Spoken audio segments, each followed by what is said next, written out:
Vous êtes sur Speedline TV. Bienvenue à votre émission Free Speech qui reçoit chaque semaine des invités sur des sujets donnés.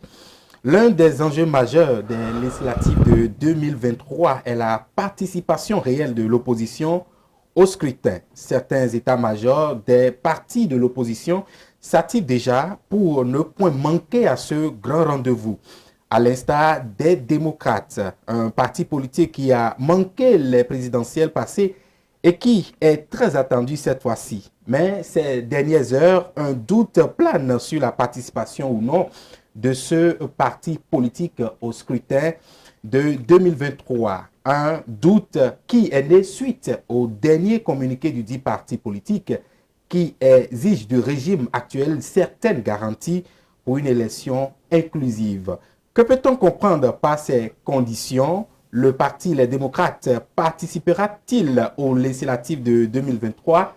Une grosse interrogation à laquelle l'un des représentants au plan national tentera de répondre sur cette émission que je vous présente. El Hadj Gafari Adéchokan, bonjour et merci d'être là. Bonjour chers amis. Vous êtes secrétaire national à la jeunesse, au sport et aux loisirs du parti Les Démocrates. Merci d'avoir accepté notre invitation. Exactement, merci à vous. Alors, vous êtes là au nom du parti politique pour répondre à certaines questions, notamment certaines préoccupations aujourd'hui nées suite au dernier communiqué du parti politique. Mais avant, vous allez quand même se prononcer sur certaines actualités sociopolitiques de notre pays avant qu'on entre dans le vif du sujet. Nous allons commencer par la cherté de la vie. Aujourd'hui au Bénin, les citoyens crient à la cherté de la vie et le gouvernement a donné quelques mesures pour pallier à cette cherté de la vie. Quel est votre regard par rapport à cette actualité? Merci beaucoup. Je vais commencer par vous féliciter pour l'effort que vous faites au quotidien pour l'équilibre du débat au niveau des médias. Et vous êtes une télévision jeune. Je vous souhaite un plein succès pour tout ce que vous allez faire par la suite pour votre avenir. La cherté de la vie.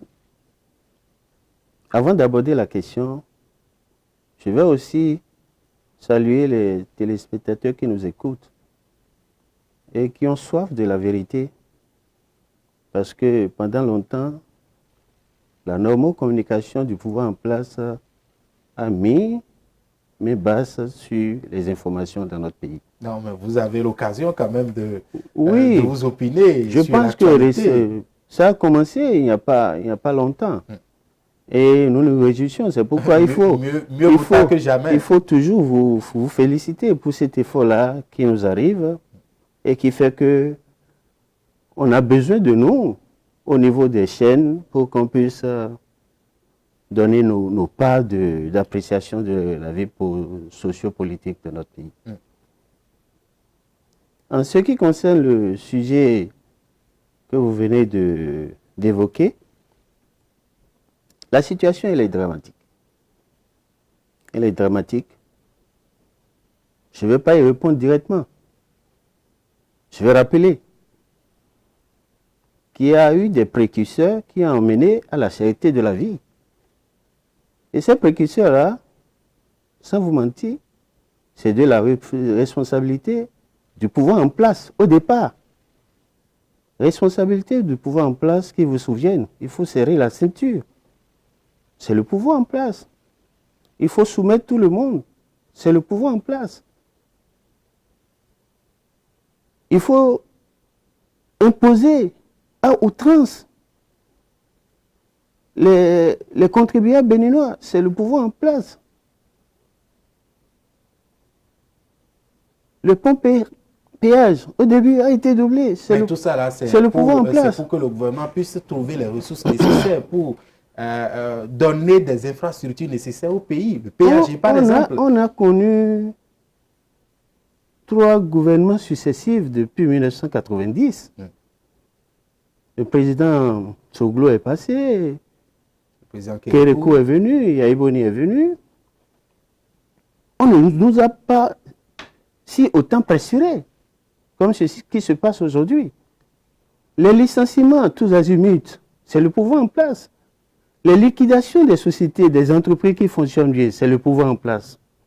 Même des instruments pour tamponner la cherté de la vie qui avait été mis en place par le pouvoir de Yaïboni et qui a fait ses preuves tout au long de ces 10 ans de pouvoir, a été sauvagement supprimé, saccagé. C'est le pouvoir en place qui a préparé ça. On peut même aller au-delà. Vous voyez? L'essence payor a été légitimé aujourd'hui. Comment ça? Les gens vont, ils ramènent, l'État officiellement prend des tasses sur ce trafic-là. Mais par contre, les opérateurs de ce domaine-là ne sont pas libres de fixer le prix de leurs produits. C'est pour peut-être... On leur dit de ramener ça à 500. On leur dit de ramener ça à 700 obligatoirement. Même s'ils peuvent vendre moins cher pour que la population puisse en profiter, on leur impose cela. C'est le pouvoir en place. C'est pas autre personne. Les instruments dont j'ai parlé, le NASA a été supprimé, saccagé, fracassé. Et aujourd'hui, si le NASA était là, au moins, qui constituait une banque céréalière, au moins, ça nous a aidé tout le temps à atténuer la flambée des prix. Mais l'État a quand même trouvé des mesures nécessaires aujourd'hui pour permettre que la population puisse souffler un ouf de soulagement, parce que des mesures ont été prises récemment où l'État a dit avoir injecté près de 80 milliards pour permettre de réduire les coûts des produits de première nécessité. Vous ne trouvez pas que le gouvernement est en train de faire quand même un effort? En fait, cet effort-là a été plutôt orienté dans le domaine de la production agricole. Oui, en masse, nous utilisons plus et surtout la production de coton qui pénalise aujourd'hui la production des produits vivriers. Des produits vivriers, vous devez le savoir. On encourage les productions à abandonner les produits vivriers et à renforcer la production de coton. Nous mangerons quoi? On ne va pas manger les routes. On ne va pas manger les infrastructures. Mais les routes également on ne va pas manger les routes. On ne va pas manger les infrastructures. Les routes également font partie des infrastructures pour permettre... L'État a le devoir d'assurer le bien-être collectif. N'est-ce pas ce qui se fait? C'est le devoir qui est assigné à l'État, ça. Mais malheureusement, notre État n'assure pas le bien-être collectif. Il assure plutôt le développement des statistiques. Mais la constitution de notre pays n'a pas donné cette mission à l'État. Il faut développer les statistiques, les données statistiques, les chiffres. Ce n'est pas les chiffres que le peuple mange. Le peuple a besoin de sentir le poids de la gestion de l'État au niveau de son panier, le panier de la ménagère. Il faut que notre État, qu'il comprenne qu'il faut ramener la gestion de l'État à sa plus simple expression. L'impression de faire en sorte que les citoyens de ce pays aillent mieux. Et que on ne pressure pas jusqu'à la dernière rigueur nos concitoyens, alors que nous vivons déjà mal. Mais c'est comme si, monsieur le secrétaire, vous payez tout en noir, alors que je peux pas tout en noir. Le gouvernement est en train quand même de faire d'efforts. Quand vous prenez par exemple l'augmentation des salaires, bientôt, une annonce sera faite peut-être aux travailleurs pour dire, voilà, il y a augmentation de salaire. Un comité, une commission qui a été mise en place depuis est en train de travailler. N'est-ce pas également des efforts qu'il faut louer au lieu de peindre tout en noir? Je pense que cette histoire d'augmentation des salaires date depuis 2016. De 2016 à aujourd'hui, le gouvernement a annoncé de 2016 à aujourd'hui, beaucoup de choses se sont passées. les fonctionnaires ne vivent pas bien. Certaines franges de cette profession souffrent le matin, les aspirants. Vous voyez, il y a tellement de problèmes. On a, pour dire qu'on est en train de vouloir faire une augmentation salariale, on a coupé toutes les primes. Et le fonctionnaire ne vit que du salaire qu'il a aujourd'hui. Et on a tellement promis aujourd'hui. Et c'est heureux que ce soit annoncé. Encore que, avec ce pouvoir en place, on a l'habitude de faire beaucoup de déclarations et de faire le contraire de ces déclarations. Monsieur le secrétaire, mais quel a été, je veux parler du parti politique, quelles sont vos propositions concrètes que vous avez mises sur table, par exemple, pour permettre au gouvernement de faire mieux? Qu'est-ce que vous proposez au gouvernement? La question est liée à la cherté de la vie. Oui. Au lieu de ne soutenir que les entreprises cotonnières et qui découlent sur certainement la production des produits viviers, oui. Les solutions qui impactent directement le panier ménager peuvent être prospectées. Je suis ravi que de leur analyse, il est sorti que le coût du fret a augmenté de manière vertigineuse. Ouais. Et c'est ça qui fait que les produits deviennent chers sur le marché. Mettons-nous d'accord là-dessus. Et c'est cette situation qui a amené l'État à vouloir réduire, subventionner les intrants qui rentrent dans la production et faciliter l'achat de ces intrants aux producteurs. Oui. Dans le même temps,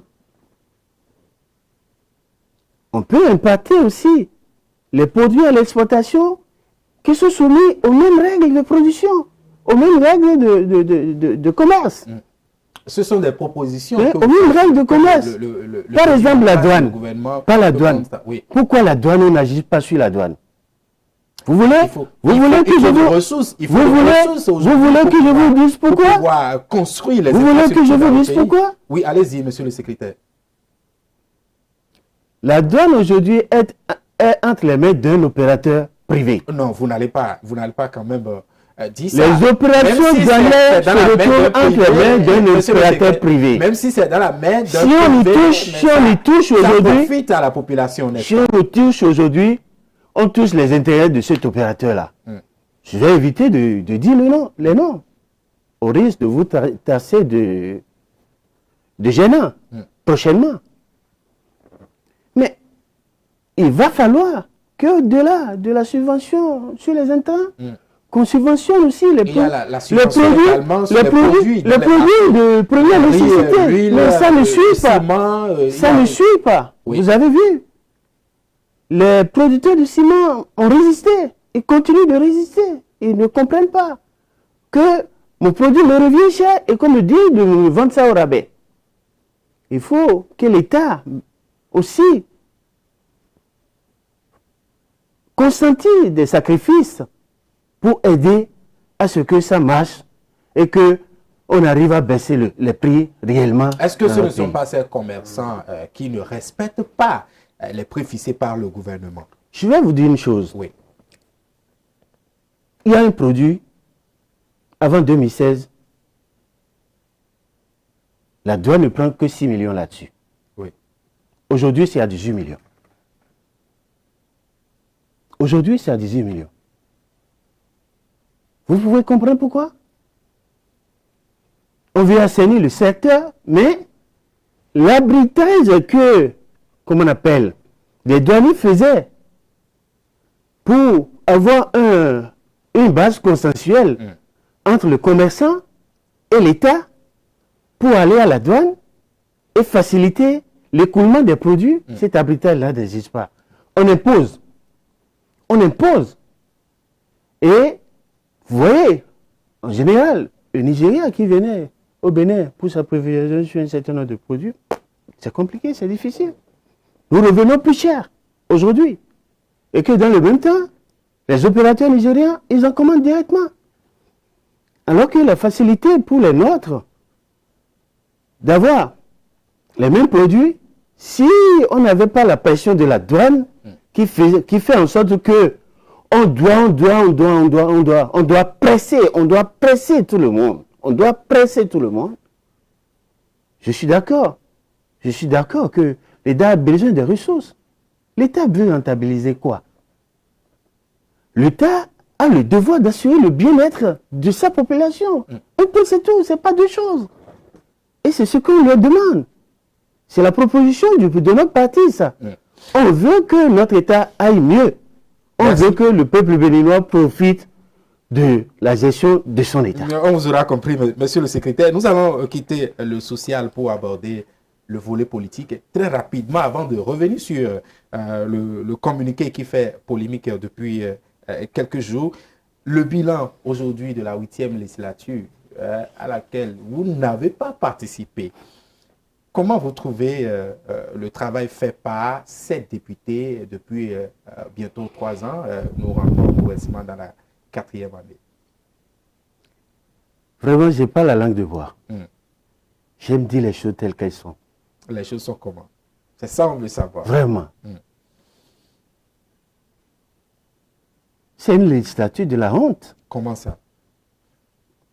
Pour la première fois dans notre histoire démocratique, depuis 1990, c'est la première fois que une seule entité, l'entité du chef de l'État,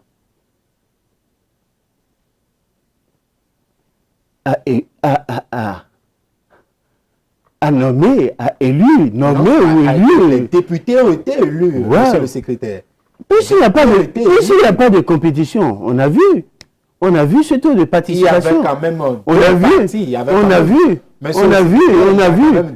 a vu qui ont participé à ces on a vu ce taux de participation.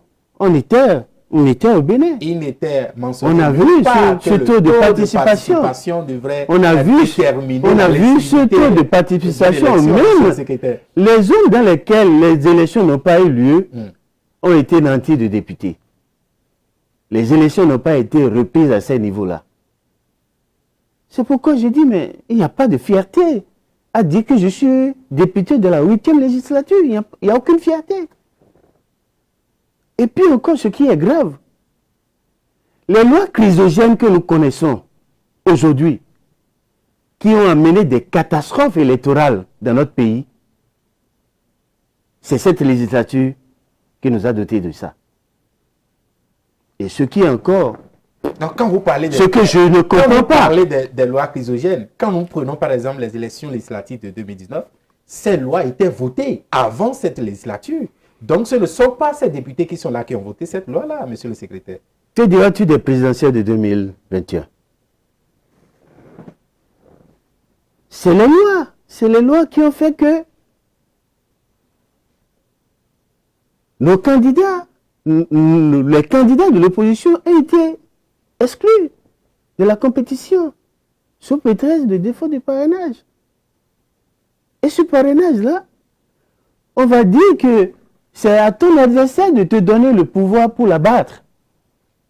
Ça ne se passe nulle part. Est-ce que vous n'avez pas raté l'occasion depuis 2019? On n'a raté aucune occasion. Nous avons des principes et des convictions qu'il faut défendre. On ne veut pas s'acoquiner avec des gens qui veulent massacrer le peuple. Ils sont en train de massacrer le peuple béninois. Vous avez vu? Les crises, on leur donne de tirer sur les gens. Hein? On arrête en désordre le peuple dans des conditions impossibles. On ne suit aucune règle. Revenons maintenant sur le bilan de cette législature-là. C'est pourquoi je dis... Il y a quand même des lois qui ont été votées qui sont profitables à la population. C'est une législature de la honte. Une législature de la honte. La loi sur l'embauche, c'est pas possible. Le président a dit que c'est une loi qui permet de favoriser les députés qui ont acquis leur souveraineté du peuple, qui votent contre le peuple, qui légifèrent contre le peuple. C'est dramatique. Les investisseurs, je suis sûr, vous parlez de la déclaration de Berlin en Allemagne. Mais non. Mais l'assise a ridiculisé cette déclaration-là. Ils en riaient. Mais ce n'était pas concevable pour un digne fils de la nation que nous sommes. Parce que ça sort de l'entendement. C'est comme si c'est des États israéliens qui sont en train de parler, et non des hommes, et non des humains, et non des gens qui ont le souci de sauvegarder le bien-être des autres, de leur population. Et ça fait que, vraiment, c'était scandaleux. C'est pourquoi vous pensez que cette législature n'a voté aucune loi favorable à la population béninoise depuis 3 ans? Les impôts peuvent. La loi des finances, les impôts peuvent. C'est eux qui font ça. C'est eux qui votent les lois des finances. Avant, au cours des lois des finances, les décisions sont consensuelles. Et le consensus tel qu'il le développe aujourd'hui est contraire à la vision du consensus tel que nous l'avons vécu depuis 1992. Est-ce que vous ne pensez pas que cette politique, monsieur le secrétaire, est-ce que vous ne pensez pas que cette politique-là d'impôts, de taxes, est de permettre de compter sur nos propres ressources afin de réaliser les infrastructures de ce pays-là? On est d'accord. Aujourd'hui, le régime a bien dit qu'il ne va pas tendre la main aux puissances avant de régler les choses dans le pays. Mais malheureusement, je ne pense pas que les résultats sont atteints. Sont concrets, mais vous voyez le je ne pense pas. Vous voyez les je ne pense pas parce que avant de venir dans nous sommes présents sur le marché des prêts tous les mois pratiquement. Mais tous les mois pratiquement. C'est dramatique. Hein? Il faut soulager le peuple. Nous avons besoin, nous sommes un parti du peuple, nous avons besoin de soulager le peuple, de prendre des décisions pour que le peuple aille mieux. Et non ce qui se passe aujourd'hui. Tout le monde est stressé. Tout le pays est stressé. On se demande quand est-ce que nous allons sortir de là. Je pense que on ne va pas souhaiter que 2023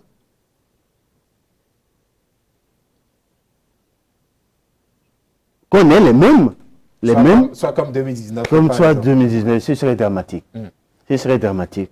Et donc, vous pensez que la 8e législature n'est pas une législature dans les normes, selon vos propos. Alors, pour pallier à ça, il faut activement participer aux élections qui s'annoncent très prochainement. On veut parler des élections législatives de 2023 et tout le monde vous attend sur ce carrefour-là. Mais un communiqué est sorti, le communiqué du parti politique Les Démocrates qui exige du régime en place, sinon du gouvernement en place, certaines garanties pour permettre une élection inclusive. D'autant, certains pensent que c'est encore une manière aujourd'hui pour, de façon volontaire, ne pas participer aux élections de 2023. Que diriez-vous par rapport à ça, avant qu'on entre dans les détails? Je vais vous dire tout de suite. Oui. Est-ce que vous allez aux élections de 2023, monsieur le secrétaire? Je vais vous répondre. Depuis décembre 2021, oui. Le 11 décembre, si j'ai bonne mémoire, on a organisé un conseil national qui est une instance de notre parti. Oui. C'est déjà cette instance qui a décidé de la participation du Parti Les Démocrates aux élections de 2023. Déjà. Donc, à ce niveau-là, il n'y a aucune confusion.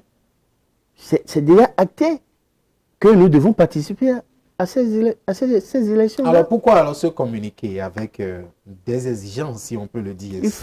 Vous parlez tout d'abord de la libération des détenus politiques. Alors, est-ce qu'il y a aujourd'hui des détenus politiques au Bénin? Il ne faut pas faire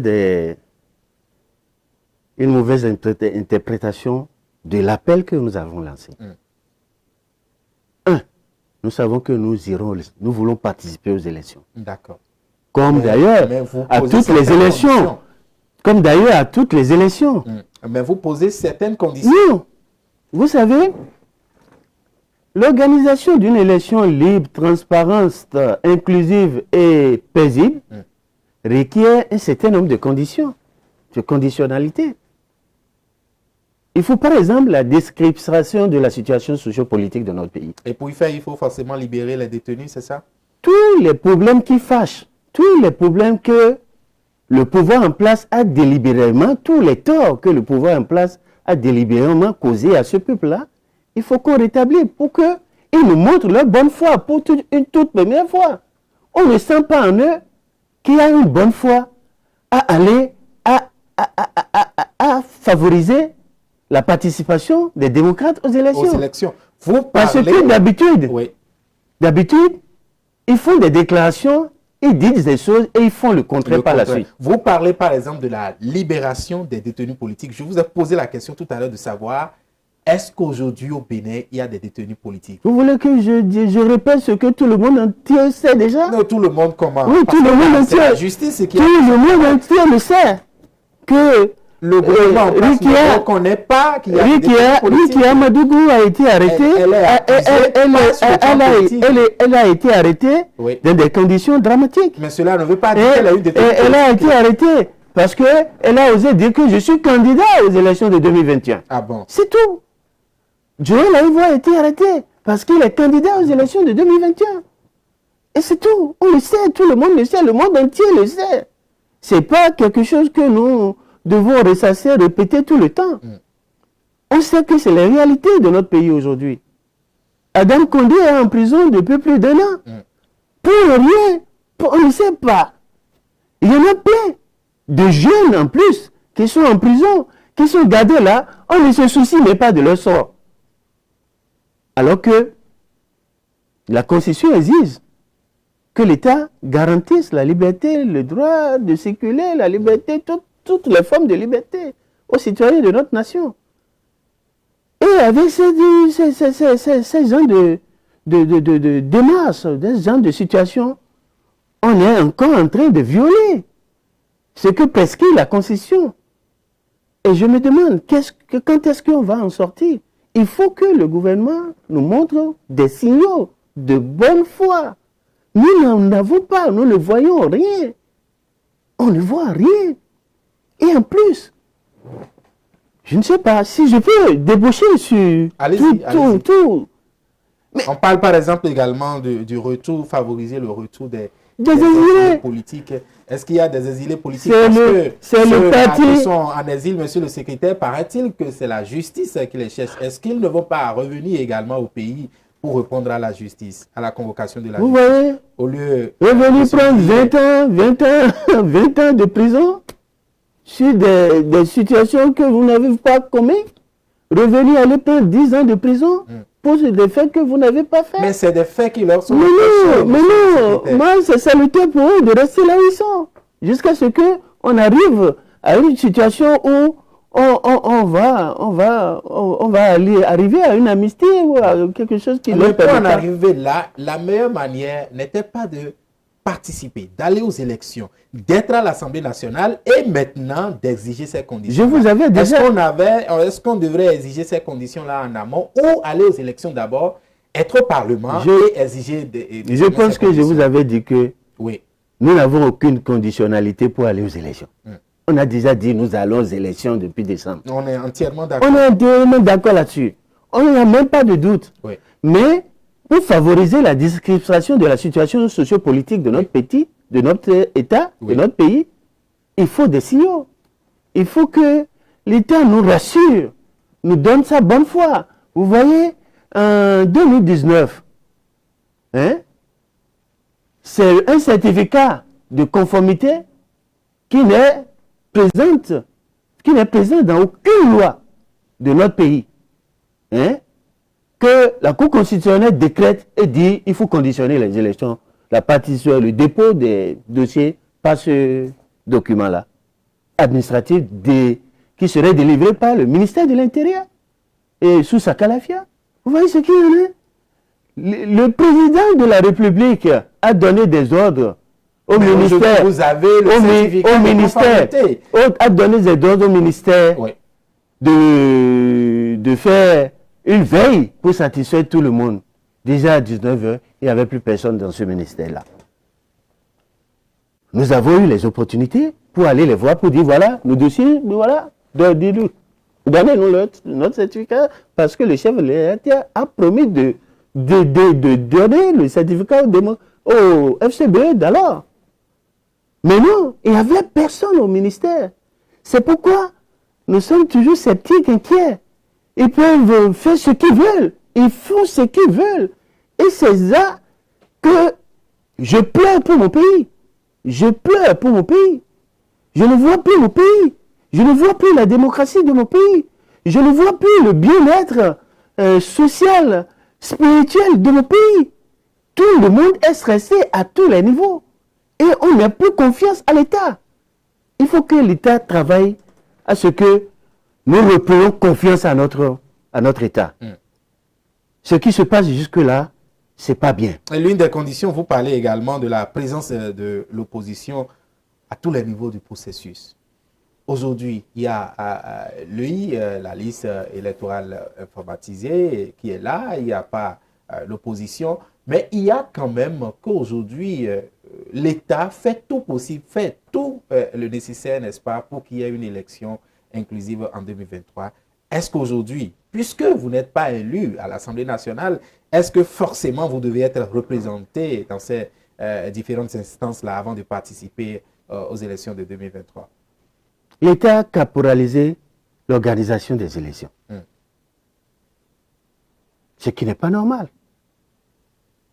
Depuis les années 90, la conférence nationale a fait du consensus un principe à valeur constitutionnelle. Le consensus dont on parle, ce n'est pas un consensus entre les partisans d'un même camp. Non, c'est le consensus au niveau de la classe politique, mouvance opposition. Oui. Mais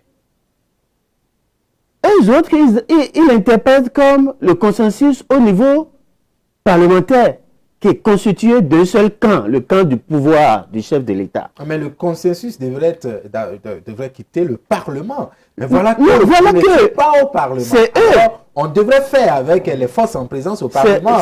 C'est une question, il n'y a pas de force en présence au Parlement. Il n'y a que les fidèles du chef de l'État qui sont au Parlement. Il faut qu'on clarifie ça. Il n'y a que les fidèles du chef de l'État qui sont au Parlement. Mais on ne peut pas laisser les députés qui sont au Parlement et venir piocher dans l'opposition qui n'est pas représentée au Parlement pour rentrer dans les... Vous avez vu lors des élections communales, ce Parlement, pour maîtriser comment on appelle l'élection des maires, était obligé de légiférer. La veille, ils ont sursoir les élections pour légiférer et prendre la loi pour installer. C'était pour interpréter d'une autre manière. Mais non. Qui n'était pas comprise, monsieur le secrétaire. Tout leur est permis. Dans cette configuration, on peut décider de réviser le code à tout moment et essayer de faire en sorte que, à certains niveaux, tout au moins au niveau du contrôle de la confession de la liste, qu'on ait les représentants de l'opposition, je vais dire de l'opposition réelle. Il y a une opposition. Ah oui, mais de l'opposition réelle. Je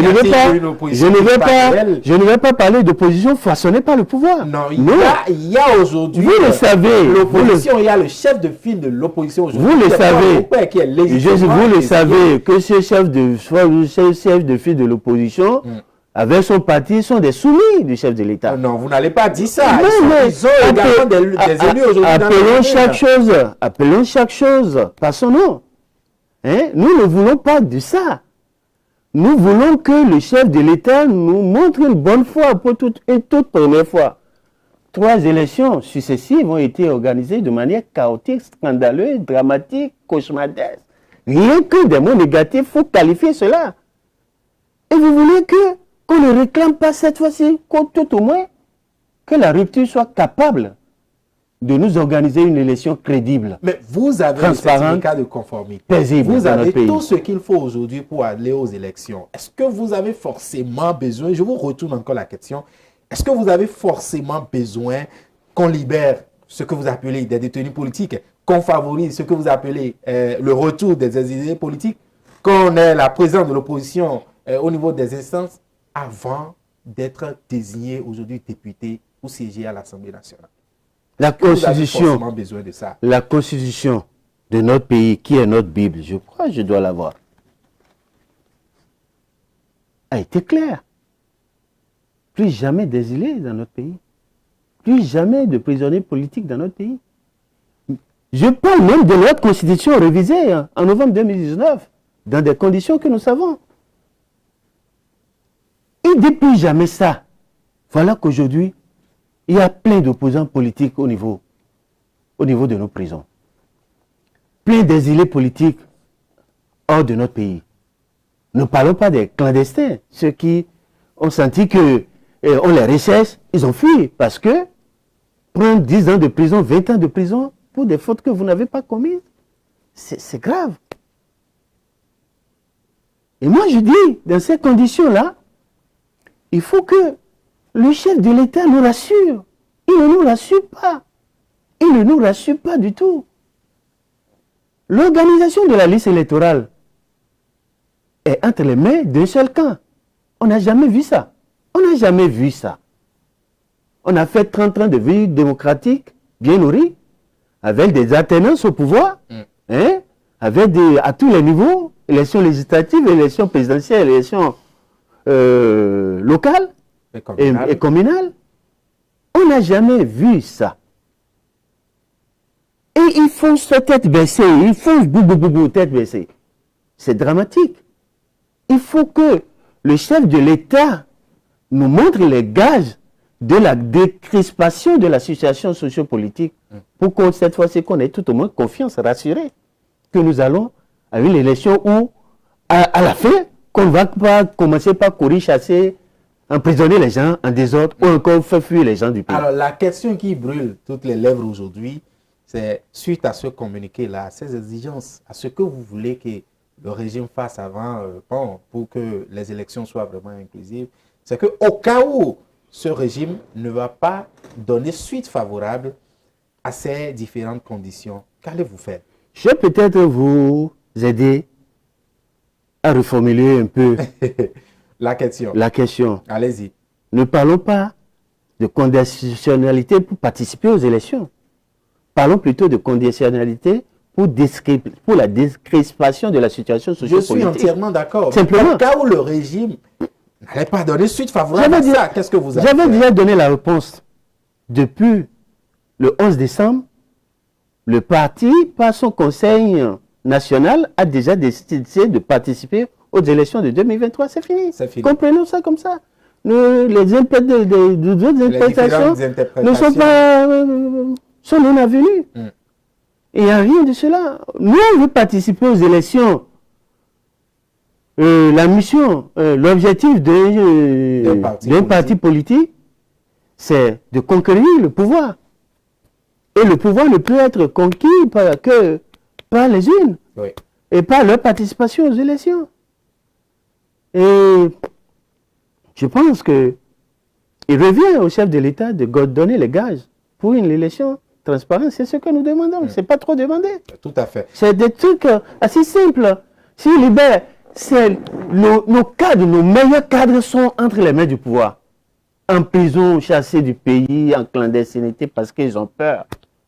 Pourquoi le pouvoir ne peut pas chercher à mettre les partis politiques dans d'une même condition, celle d'offrir la liberté à nos concitoyens, tout simplement. Je ne pense pas que c'est trop demandé.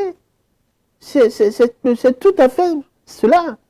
Alors, suite à votre communiqué, le gouvernement a réagi à travers son porte-parole qui dit que vous trouvez peut-être, je résume ce que le porte-parole a dit, c'est comme si vous trouvez des alibis aujourd'hui pour ne pas encore participer aux élections de 2023. Que répondez-vous à cette déclaration du porte-parole du gouvernement? Non, le porte-parole souhaite que nous boycottons. Il souhaite que nous boycottons les élections. Parce que les démocrates sont devenus une gangrène pour le pouvoir. Ils savent que le parti a même de rivaliser avec eux, de les combattre, d'être efficace sur le terrain, c'est les démocrates. Parce que nous sommes un parti de peuple. Et nous sommes dans le peuple. Et nous gérons pour le peuple. Je pense que c'est ça, c'est leur avis. Mais nous, on n'a pas de conditionnalité pour participer. Et on ne boycottera pas les élections.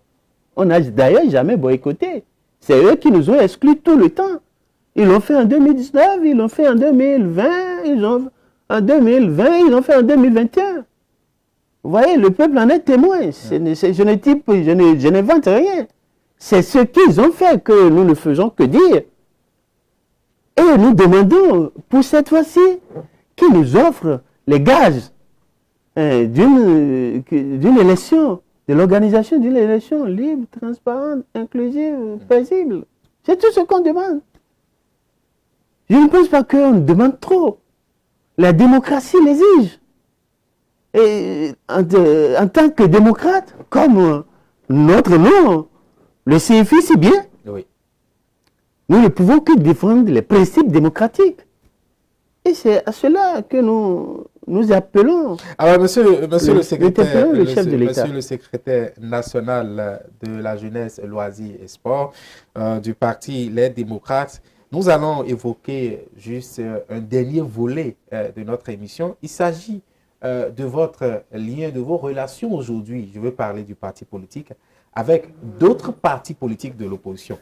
Dans vos dits tout à l'heure, vous semblez scindé de partis politiques de l'opposition. Bien, il y a une opposition réelle et il y a une opposition irréelle. Aujourd'hui, quelles sont vos relations avec les différents partis politiques de l'opposition? Est-ce que vous pensez que vous pouvez rester ensemble, conjuguer les forces pour aller aux élections de 2023? Merci pour cette question. Mais le Bénin est un pays atypique. Vous voulez dire quoi par là? C'est un pays atypique parce que un pays dans lequel on façonne les opposants, on leur dit de crier le jour et de ramper la nuit. Vous voulez dire quoi concrètement? C'est pourquoi nous, au niveau du parti des démocrates, on est arrivé à une conclusion. À défaut d'être bien accompagné, il faut refuser d'être mal accompagné. Le peuple ne nous demande pas de nous associer avec les gens qui l'ont déjà trahi, qui ont déjà joué de lui. Qui sont ces gens-là? Je ne cite personne. Mais par contre, nous avons des alliés au niveau de cette opposition plurielle qui ont la même vision, qui ont les mêmes convictions et qui défendent le peuple avec les mêmes ardeurs que nous. Autant opportun, vous allez voir que nous n'irons pas seuls. Et sur le plan stratégique, ce n'est pas sur un plateau de télévision qu'il faut qu'on dévoile tout ce que nous faisons. Ouais. Il risque déjà de commencer par arrêter les gens, pas traumatiser les gens, et encore nous permettre de nous asseoir aussi facilement, aussi correctement qu'on le peut, qu'on le pense. Alors, vous avez également aujourd'hui le chef de file de l'opposition qui est Paul Compé. La fois dernière, on a vu M. Irénée Agossa qui a fait un tour, qui a fait une visite auprès de ce chef de file de l'opposition. Et dans cette dire, c'est une manière pour rassembler l'opposition afin de participer aux élections de 2023. Est-ce que vous vous retrouvez, les démocrates, est-ce que vous vous retrouvez dans cette vision de Irénée Agossa? Vous parlez d'un nom que je maîtrise beaucoup, mais je ne veux pas opiner sur lui. Pourquoi? Je ne veux pas opiner sur lui, ni sur son comportement.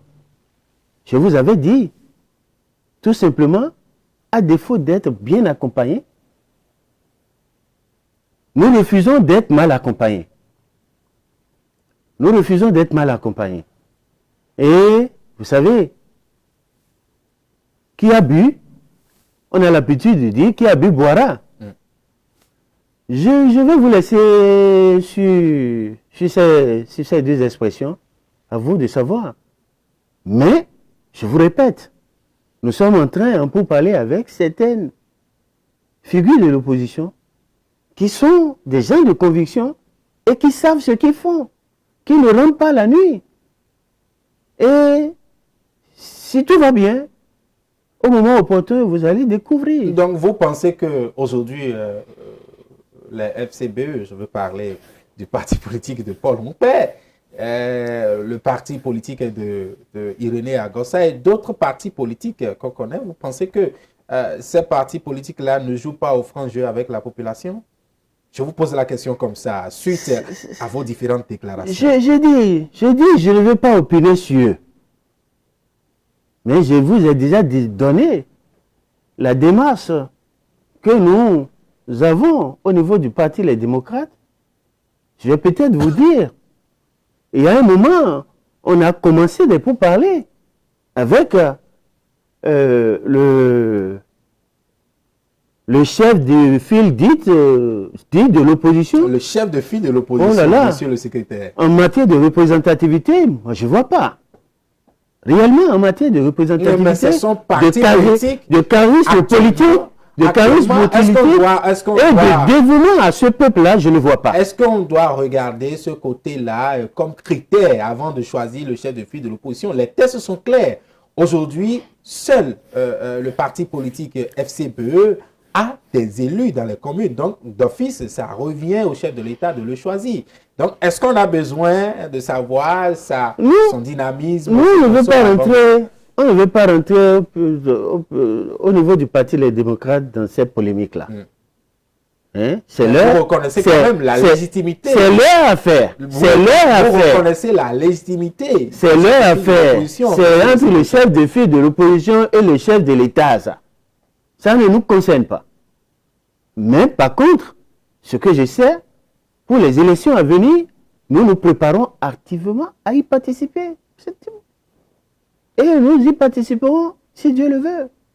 Surtout encore que nous sommes dans un mois béni de carême. Un mois où, quand tu demandes, Dieu te donne. Les démocrates, ils iront aux élections, vaille que vaille. Moi, j'ai déjà dit ça à Dieu. Il m'a déjà donné les signes que nous irons aux élections. Donc, le reste, travaillons pour apporter les bonnes réponses à ce peuple-là. Le peuple en a besoin, qu'on ait des bonnes réponses, qu'on ait des représentants capables de les défendre réellement au niveau de l'Assemblée. On a eu une Assemblée qui n'a même pas, durant tout la législature, interpellé le gouvernement, contrôler l'action du gouvernement. Mais il y a quand même des questions orales. C'est dramatique. Monsieur le secrétaire, il y a quand même des questions orales. C'est la première fois que ça nous arrive comme ça. Il y a également qu'aujourd'hui, c'est la première fois que ça nous arrive comme ça. Le Parlement a engagé des enquêtes et des audits également au niveau de CCIB. Donc voilà, on a des signaux aujourd'hui. Si vous pensez que ce Parlement n'a rien fait de concret jusque-là, c'est comme si vous payez tout en noir là. Mais la structuration de ce Parlement-là. Est-ce qu'on devrait regarder la structuration ou bien le travail qui est abattu? Le travail qui nous a amenés tout le temps dans les crises politiques au Bénin. C'est dramatique. Si c'est une référence de la 8e législature, c'est dommage. Mais quand vous parlez, c'est une référence, nous revenons encore, peut-être, le sujet nous ramène également une fois de plus sur le bilan du Parlement. Quand vous payez tout en noir, nous prenons par exemple la loi sur la loi de bail, la loi de loyer. C'est sur ce Parlement-là que un vote a été fait pour permettre aujourd'hui à la population de ne plus payer, par exemple, 6 mois d'avance à un propriétaire. Voilà, normalement, des lois. Vous devrez apprécier ces lois-là du côté social, monsieur le secrétaire. Est-ce que c'est ça qui a amélioré le quotidien des Béninois? Ça a quand même amélioré quelque peu. Ça a permis, peut-être. Mais En termes de résultats de rentabilité de la législature, la 8e législature, sur les réels problèmes du peuple, oui. Moi je pense que ça reste à faire. Il reste trop de choses, beaucoup de choses, énormément de choses à faire. Corriger, énormément. Vous allez corriger, n'est-ce pas? C'est pourquoi je ne peux même pas l'accréditer de quelque chose de bien. Alors, monsieur le secrétaire, juste quelques dernières questions avant de boucler cet entretien-là. Le parti politique Les Démocrates aujourd'hui, c'est vrai, vous n'êtes pas aux affaires, vous n'êtes pas au Parlement, vous n'êtes pas dans les mairies. Quelles sont aujourd'hui vos actions concrètes sur le terrain? Wow. Je pense que vous voyez un peu partout. C'est un engouement autour. Je ne vois rien. C'est un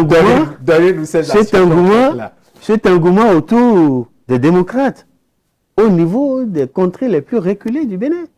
Ça veut dire qu'il y a un travail qui se fait. Quel est ce travail-là? Nous voulons savoir. Vous voulez que j'expose tout ce que nous mettons comme stratégie? Vous parlez également du parti politique. Oui, mais le parti Les Démocrates va bien. Très bien.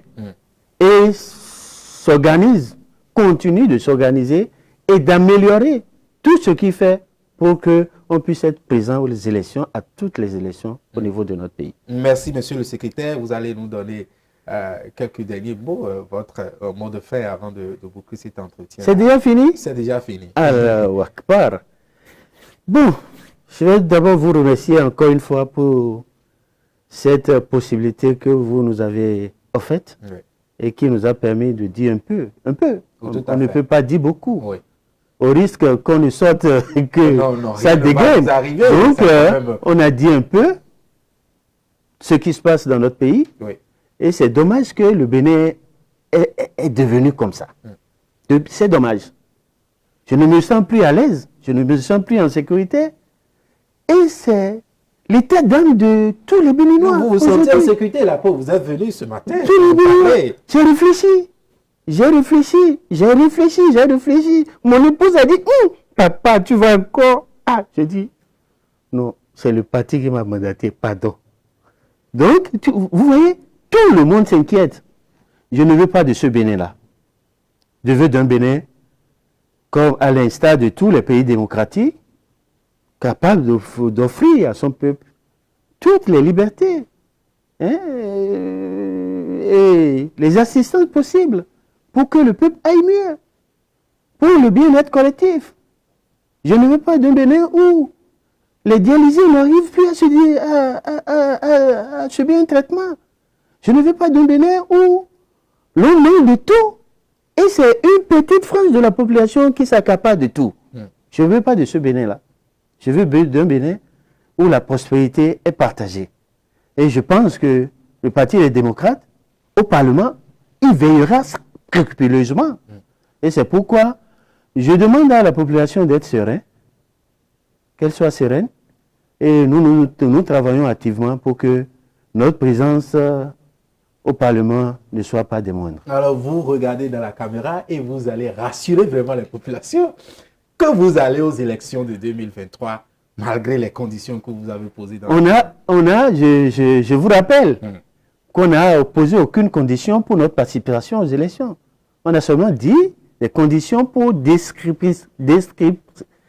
la décrispation de la situation sociopolitique telle que c'est aujourd'hui, c'est pas bien. Donc, je demande à la population d'être sereine, que nous irons bel et bien aux élections, si Dieu le veut. Et Dieu l'a déjà voulu. Merci beaucoup, monsieur le secrétaire national à la jeunesse, au sport et au loisir du parti politique Les Démocrates, monsieur El Hadj Gafari Adéchokan. Merci d'avoir accepté notre invitation. Merci pour cet entretien. Merci, cher ami. Et je profite pour vous souhaiter un bon carême. Merci à vous. Chers téléspectateurs, c'est la fin de cette émission. On vous retrouve très prochainement pour un autre numéro de votre émission. Free Speech, attendez la parole libre. À bientôt.